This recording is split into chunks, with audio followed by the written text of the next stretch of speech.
Hello, magandang umaga nga sa inyong lahat. Nandito na naman ako para sayangin ng 4 na minuto ng buhay ninyo sa panonood ng aking vlog. Nandito nga kami ngayon sa BSTC ng Solano Driving School. Sinamahan ko nga si Lola Pe para manood kung paano siya matuto mag-drive, at dahil sinabi niya sa akin kapag natuto na daw siya mag-drive ay bibili siya ng kotse at ako ang una niyang pasahero ay kit nagdanagak. Ikaw ba naman, katututo mo palang mag-drive, gusto mo may pasahero na kagad? Ay nako, gusto ko pang mabuhay ng matagal, wag ako.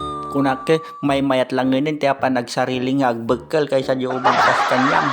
Nariga tayo, Mildred. No kaya mausi kalatan an ano sa konti magmagna may mayak pay na saysayaat.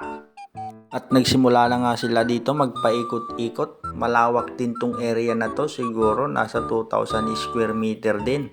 Malaki na rin ito para pag-ikot-ikutan at pagpagkrisan ng mag-drive. Sa 5,600 nga ay may 4 na araw ka na training na tigda 2 oras kada araw.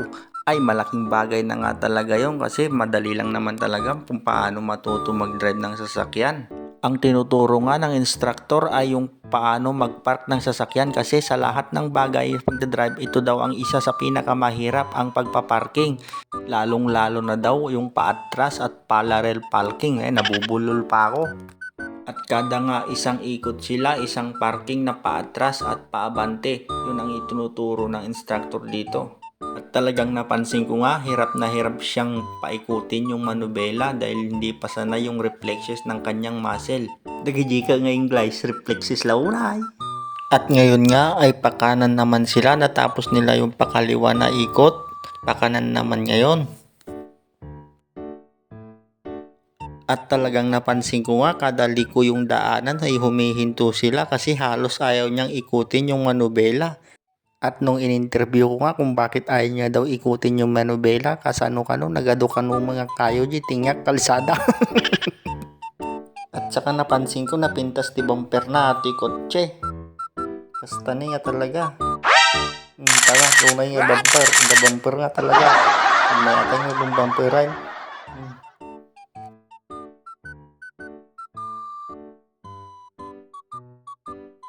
Nay, agukungot samot. Tinda jagi susuro na, nagsasaun na. Nyata ti bagbaga tarumwara man, nagitag man na, dong parmunsan na. Tatay ko pa yung bagbagaking kakasti na, kita kanya nga itatana na si Magit siya natin kitag man. Nakaw, nakong kahit. Nakapagod ti ulo nan. Nawanan, binanikisan na kandil dried. Anya, kaya mo pa'y makasursuraw. No saan ay, nagawid tan.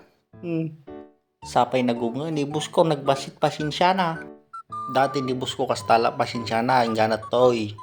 May din na itong parkaw, aji kutsi na, bimabakas to'y langayin. Kasta, kababasi na pasensyanan.